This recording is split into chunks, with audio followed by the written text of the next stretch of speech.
Hi, everyone. I'm Annie, and this is Vince. And today we are sharing our 5 takeaways from class and hope this helps inform you how it impacts your communication. Vince, would you like to start us off? I would love nothing more.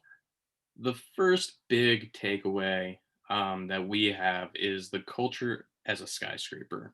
This model really takes a look at the consumption of media and it breaks it down into low or high culture.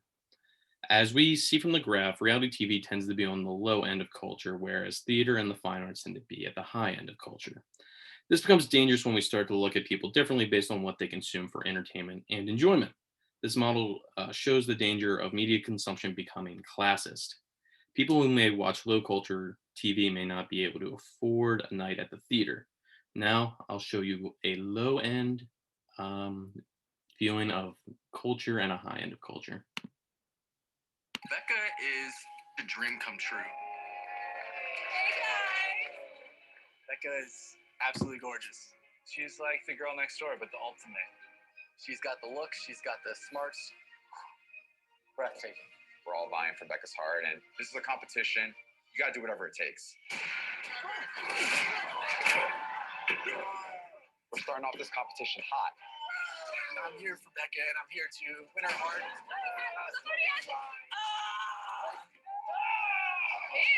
If I can beat male models, I can beat these guys. Yeah, we all gotta step our game up. You can't sleep in the game of love. You have to be able to make those bold moves and really leave it all out on the table. I'm gonna go for it. I just wanted to just reaffirm how I'm feeling about you. And I wanted to let you know that I'm truly falling for you and I'm falling in love with you. I think we're just on different wavelengths right now.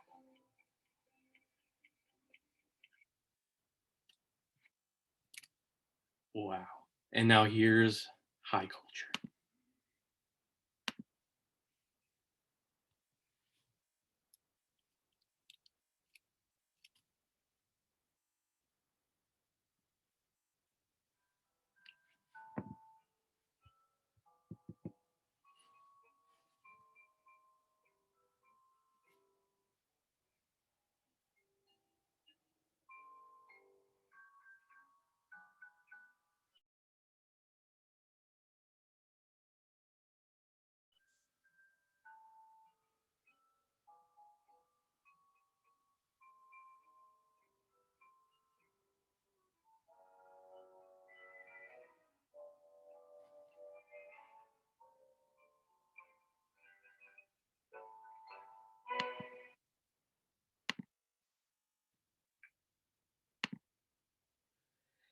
And Annie, I don't know about you, but I love me some batch drama. And also Becca's season was probably the best one of recent note.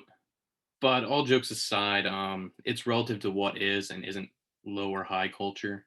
The Nutcracker is a classic, but there's no science or empirical evidence to suggest that one is lower or higher than the other. Just because someone pays, a couple $100 to see a play on Broadway does not make it high culture. It just makes it elitist. And media consumption should not create the haves and the have-nots. Becca is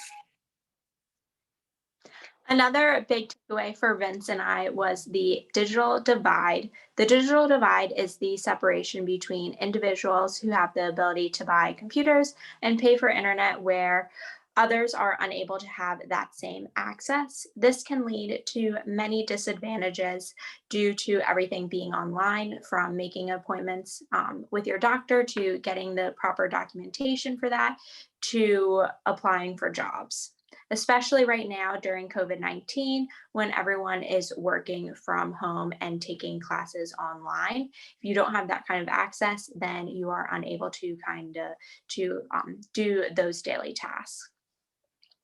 As you can see on the slide, there is a graph with the percentage of students who have no internet access or only dial up access at home. And this is based on a demographic. So you can kind of see how this is impacting certain demographics. And a lot of this has to do with income. So right now, about 73% of Americans have broadband, but there are large gaps in the income because of this, because if you are living in more rural areas, you have to pay a little bit, typically a lot more to get access to the internet, which for a lot of people is just not a option. There has been some improvements with this, with helping individuals get better access. This has helped with the increase in smartphones, but it is not a ideal fix in order to help with these gaps. Even if there was large improvements with access and education of technology, the wealthier will still be able to gain to afford higher speed internet and have better protection of privacy, which leads us to our next takeaway, which is privacy.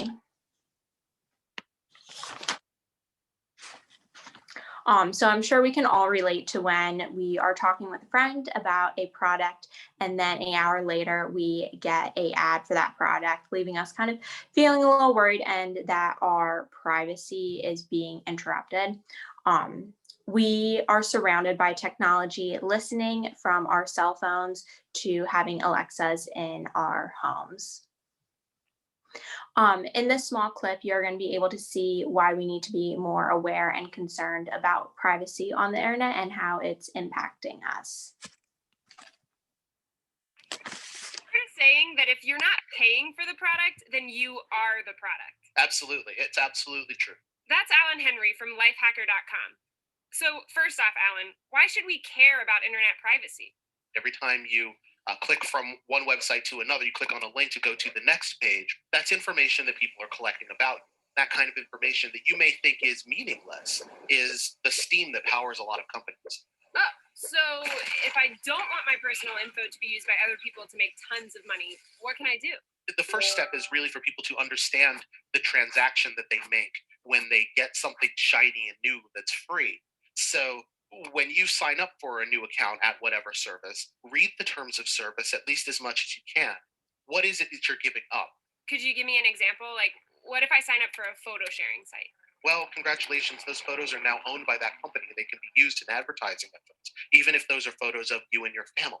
Oh, ouch. Okay, so what can I do about this? If you are okay with Facebook and Twitter and Google and these other companies knowing these things about you, then that's fine. If you're not okay, or if you want to control when they get information, when they don't, there are a number of browser extensions like Disconnect and Ghostery. All of these browser extensions give you control over whether or not the sites that you visit collect information about you and send them to other related companies. Okay, then, my information is important, and I'm going to protect it as best I can.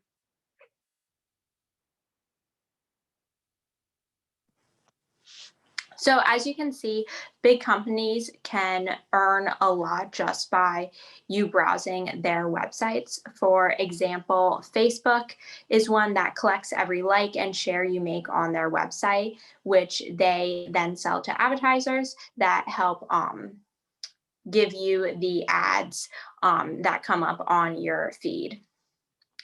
As mentioned in the video, there has been a lot of focus on this recently, so it has helped protect our privacy by installing different browsers on your computer so you can see, protect your privacy and see who is tracking your web searches.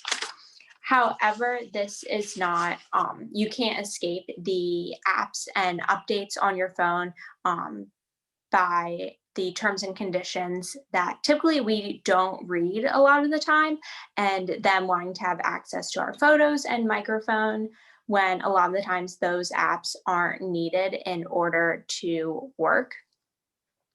By having to kind of sacrifice our privacy in order to communicate with others, we shouldn't have to do.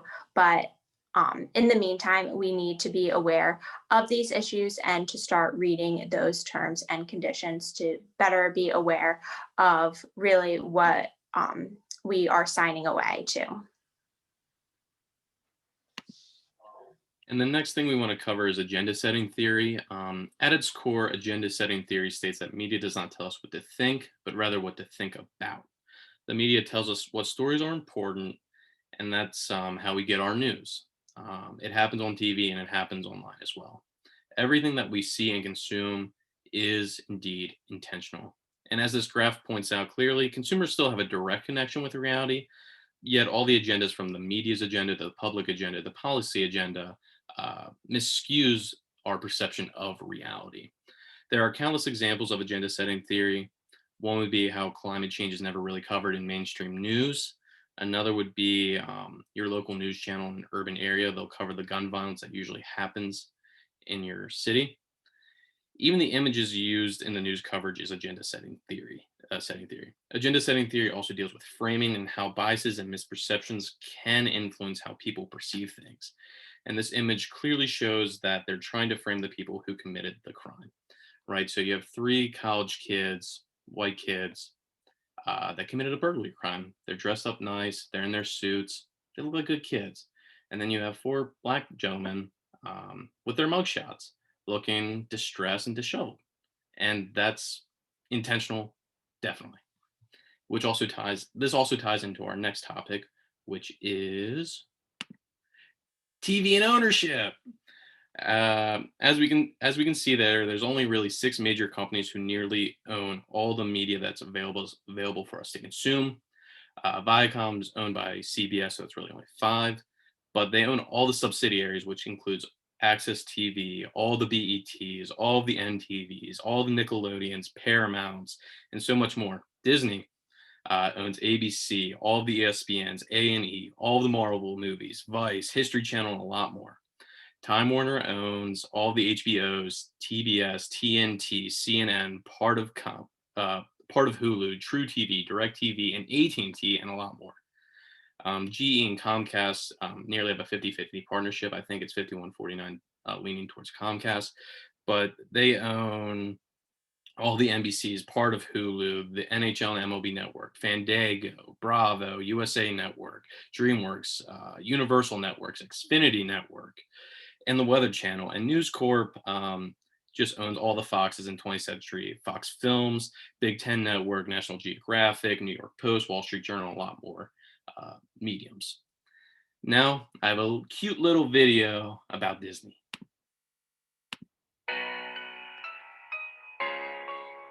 There's ESPN on TV and also ABC.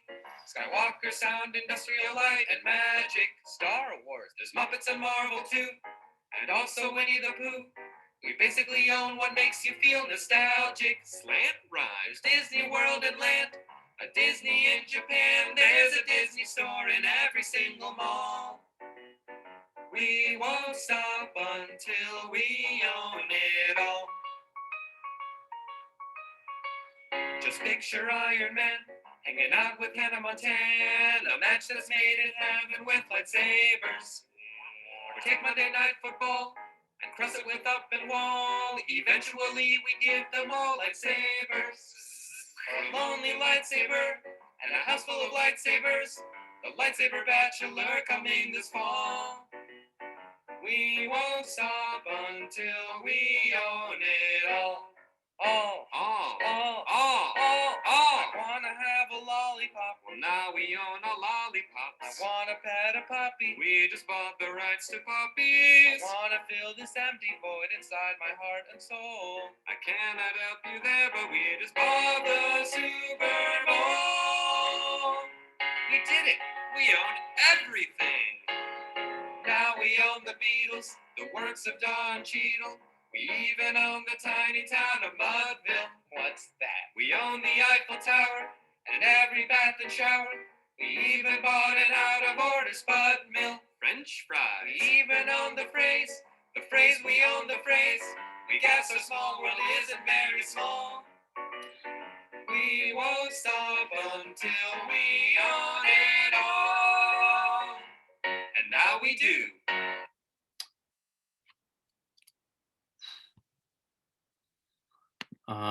Those guys definitely got a 100 on their video project. All jokes aside, while this was funny, it shows the dangers of major oligopolies. They do not compete against each other because these companies want to maintain the status quo, where they own everything and there's no real direct competition.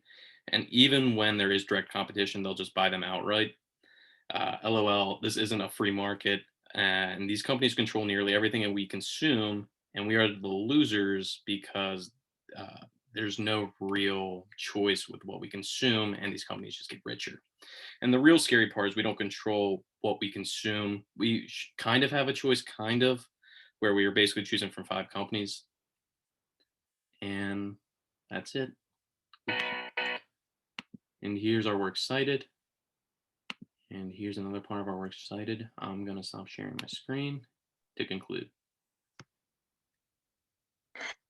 Thank you so much for watching our video. As you can see, Vince and I learned a lot this semester, from the cultural skyscraper to privacy on our phones to TV ownership, and we are both much more aware of how it is impacting how we consume media and how we communicate with others. I'm Vince. And I'm Annie. Thank you. See you guys. See you in the next one. Hopefully there's no final exam.